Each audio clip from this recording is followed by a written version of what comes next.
আমাৰ অসমীয়াৰ যি উৎসৱ এটা পৰম্পৰা আমাৰ ভোগালী উৎসৱ আমাৰ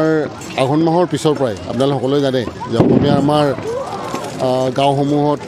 বিশেষকৈ শস্য চপোৱাৰ যি এটা পৰম্পৰা শস্য চপাই আমি ভঁৰাল ঘৰত থৈ দিওঁ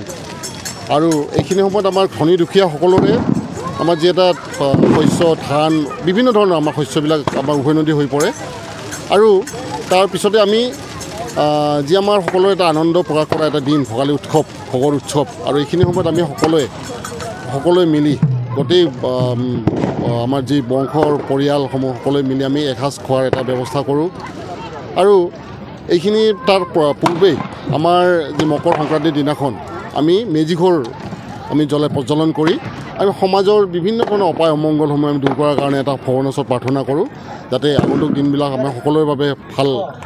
শ্ৰীবৃদ্ধি হয় সকলোৰে সুস্বাস্থ্য ভালেই থাকে স্বাস্থ্য ভালে থাকে বিভিন্ন ধৰণৰ আমি কামনা কৰি আমি এই মেজি প্ৰজ্বলন কৰোঁ আৰু তাৰ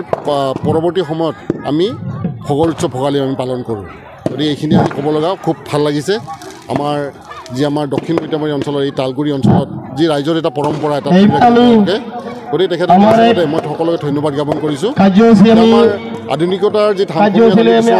আমি পাহৰাৰ দৰে হৈছোঁ কিন্তু ইয়াত যি এটা ব্যৱস্থা তেখেতসকলে কৰি ৰাখিছে আৰু বহুত বছৰৰ পৰা এই পৰম্পৰাটো তেখেতসকলে ৰাখিছে স্থানীয় ৰাইজে সকলোৱে মিলি ইয়াত একগোট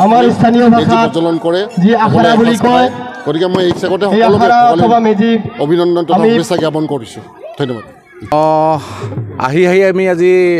মানে মেজি ঘৰ জ্বলাবলৈ সক্ষম হ'লোঁ যে সকলো ৰাইজৰে যাতে অভাৱ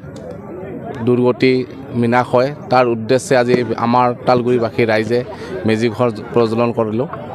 যে সকলোৱে যাতে ভালে কুশলে থাকে এই উদ্দেশ্যে আজি এই মেজি প্ৰজ্বলন কৰা হ'ল